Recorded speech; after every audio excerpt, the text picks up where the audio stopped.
Hi, this is a short introduction to ESO Solo, which is a solo role-playing supplement for ESO terrorists, which is a Gumshoe community title. So what you get is a set of solo rules um, designed specifically for running investigations. So yeah, there's a little bit of introduction, and then we get into the investigations. And I've set the book up to follow the 7-step process as described in the core book.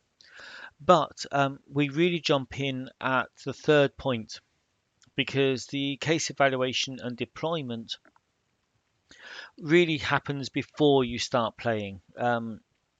So if a case hasn't been evaluated as needing to put agents in the team, then you wouldn't be involved anyway. The deployment is literally just you getting your orders to go somewhere and meet with Mr. Verity. So again, there's no real kind of play involved with that. The playing starts when you are with Mr. Verity and you're getting the details of the case as it's known. So that's kind of where the rules start.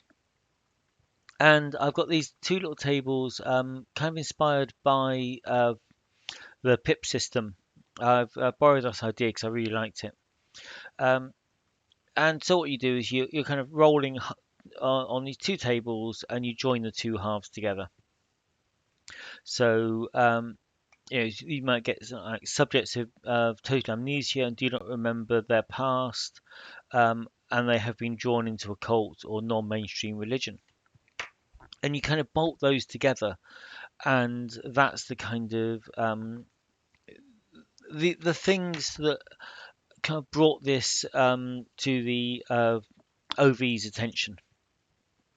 But you can then expand on this with there's a few bits of guidance on using those, and then we get into some random tables where you got things like eye, hair, skin tone, style of dress, age range, names. So you can kind of start to put a few details in on any NPCs you're going to create as part of this whole briefing, and you can reuse these tables for fleshing out NPCs as you're playing. And then we get into kind of investigating and how you're going to solo play investigations and generating clues and the whole kind of counter ops. And this is, of course, is moving through that process as described in the core rules, and then eventually you get to the neutralization and the bailout.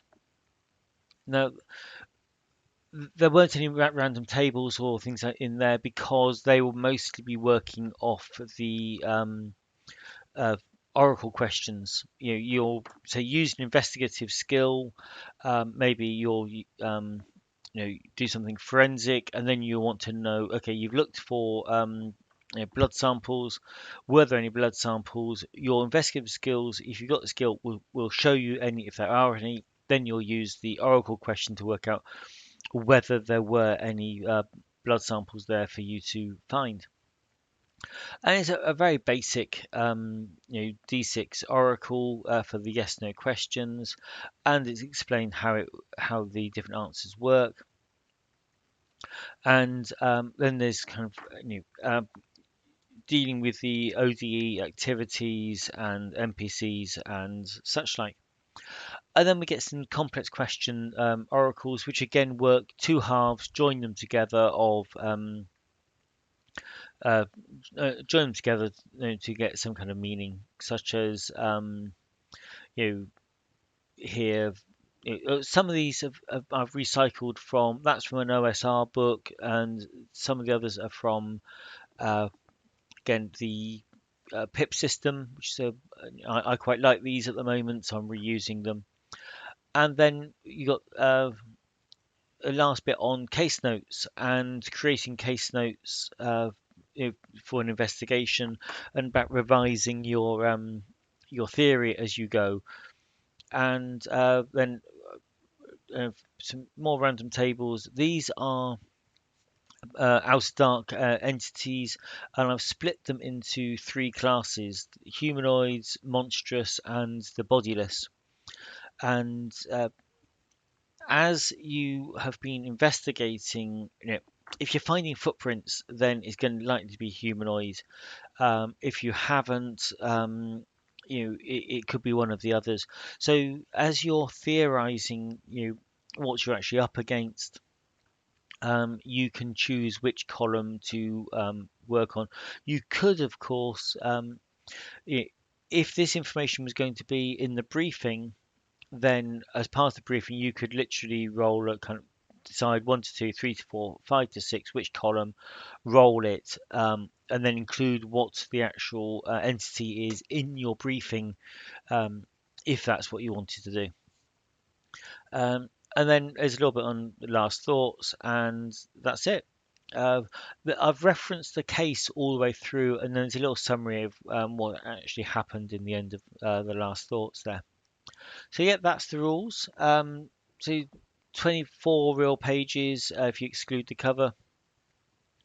Yeah, I hope you enjoy it.